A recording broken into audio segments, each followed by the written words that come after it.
in the long run, they would be better off owning and purchasing this property than renting. However, obviously, they have to be comfortable with the higher payments. Okay, so I have a client who is thinking about renting or buying a home here in Reston, Virginia. So I'm putting together a rent versus own analysis for them, and I thought I would share it with you. So what I've done is just gone to Redfin. I'm just looking up properties in Redfin just as a reference as I'm preparing these scenarios for them. So I'm going to go ahead and just go to look at houses for rent first. Once it comes up here. All right, so I'm gonna go to rent, and really the criteria that I have right now, the home type doesn't really matter. We're just looking for 4 bedrooms and 2.5 baths. So that's kind of the criteria, and there really isn't much in the market in Reston, as you can see here. It looks like we've got a property for under $5,500, one for $1,000, and another for $2,900. Let's go to that $2,900. That looks like a end unit townhome, so a pretty good property. $2,900 a month in rent. So now that we know what the rent is for a 4 bedroom, 2.5 bath townhome in Reston, let's look at what's for sale and just find a property that we can run numbers on. So I'm going to go to the same criteria. I'm going to go to 4 bedrooms, 2.5 baths, and let's just see what we have in the market. Obviously, there's a lot more on the market. I'm going to go ahead and just sort this by low to high. So it looks like the lowest price we have that has 4 bedrooms, 2.5 baths is this townhouse that's coming soon for $504,000.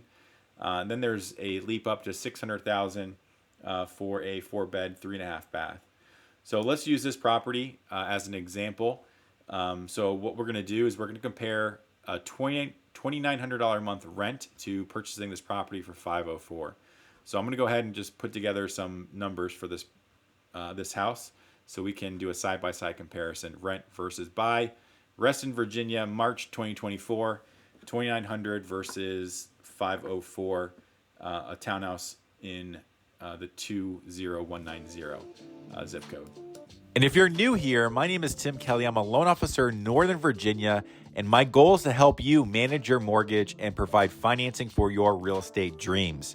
So go ahead and follow me for more content like this, and and share this video. So I have gone ahead and put together a rent versus own analysis. I'll take you through this. This is what we would typically send to a client or someone who's thinking about renting and comparing it to purchasing a property. One thing that I did discover about this property that I pulled up, although it looks like a townhome from the exterior photo, it is actually considered a condo. There is a condo association on this property, so it's a townhouse style condo. And there's a lot of things that that means. We can dive into that in another video. But basically, this includes a $481 a month condo fee. Things you might be paying for, like to maintain the exterior of your house, other services and utilities might be included in this condo fee. So just kind of keep that in mind when you're looking at this property and comparing the rent versus own analysis. So we use a software called Mortgage Coach. It provides a tool called a total cost analysis. Lets us not just compare monthly payments, interest rates, but really just the impact that that particular financing program is going to have over time. So we have the first column here. This is the rent for $2,900 a month. I did assume a $75 a month rental insurance that this person was paying. And we're looking at purchasing this property in option 1 for the list price of $504,000. This person's putting down 5%, so they'll need a down payment of about $25,200, meaning their loan amount is just under $479,000. Today's interest rate for this client who is a first-time home buyer, and they're able to qualify for some discounts on the interest rates using a Fannie Mae and Freddie Mac removal of loan level pricing adjustments.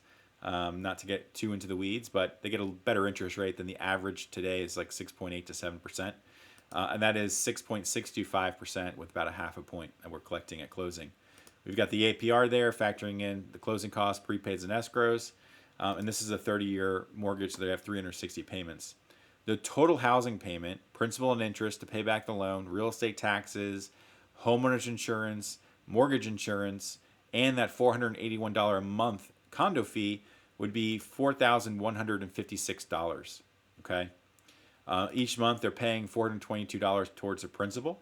If you factor in the net savings after the tax benefits for this client who's taking the standard deduction, their net payment after that is $3,734.04.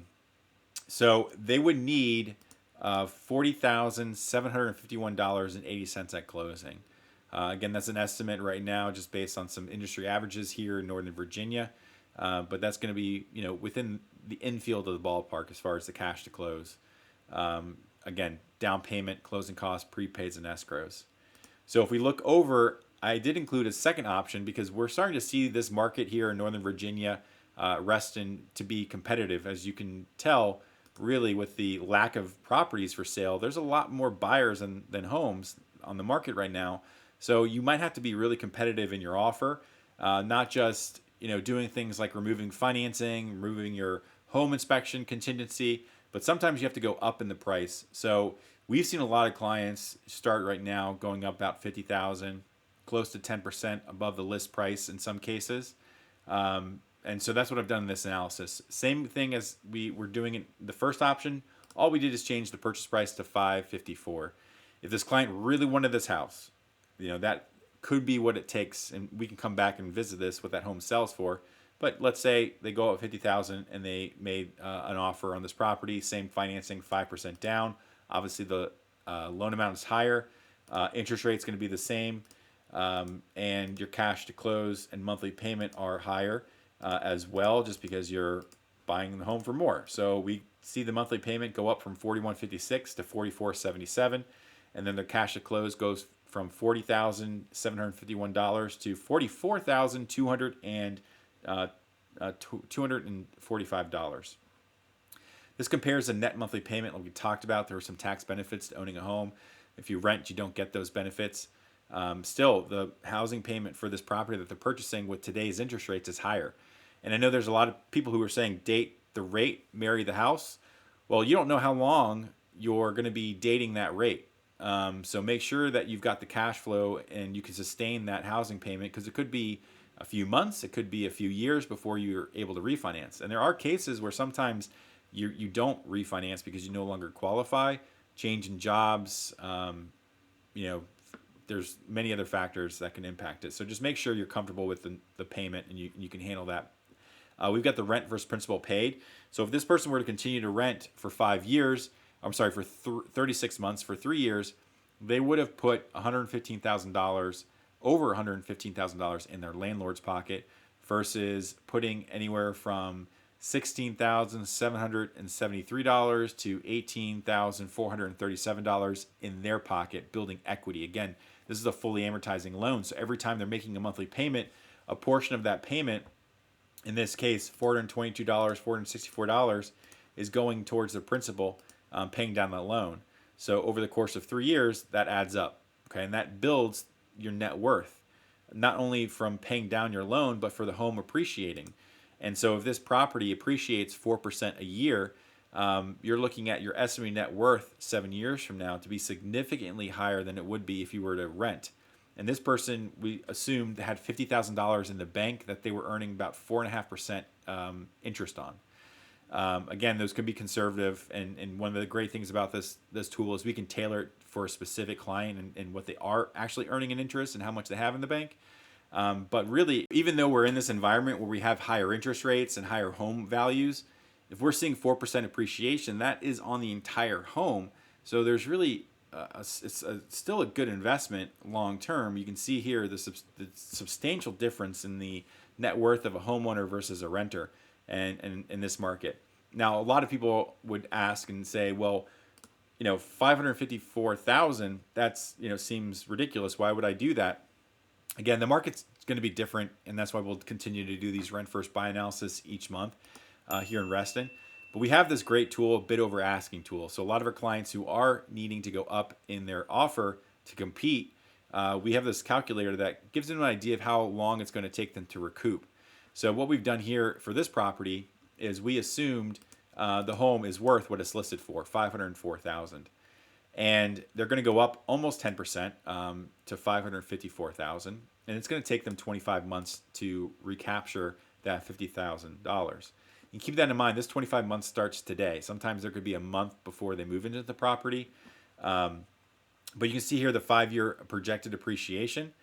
You can see here the cumulative cash gain 5 years from now. Again, if even after they went $50,000 above, 5 years from now they would have made an additional $50,000. You can see here the break-even point. And again, this is using actual data to forecast the appreciation.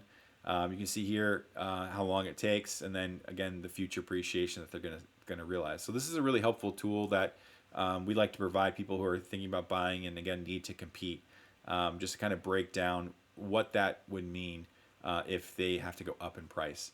So this is what it looks like as of March 2024. If you were looking to rent versus buy in Reston, Virginia. Again, we're comparing this person looking for a 4-bedroom, 2.5-bath home in Reston, Virginia. We found a townhouse and unit townhome for rent for $2,900 a month, and we compare that to purchasing this condo with 4 bedrooms, 2.5 baths, listed or coming soon at the time of this recording for $504,000.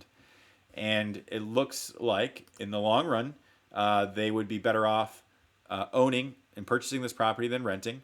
However, obviously they have to be comfortable with the higher payments, because we're looking at going from about $2,975, again factoring in that rental insurance, to paying anywhere around $4,200, and if they needed to go up in price, $4,500 a month to own that property. But if you have any questions, or you would like to see a rent versus analysis done in your neighborhood, or you want me to change in these numbers, don't hesitate to reach out. I'm going to be doing these every month for Reston, so feel free to subscribe, like this video, and check back with us as we continue to dive into other cities around the Washington, D.C. metro area and Northern Virginia, looking at whether or not it makes sense for you to rent a home or purchase a home. Thank you so much.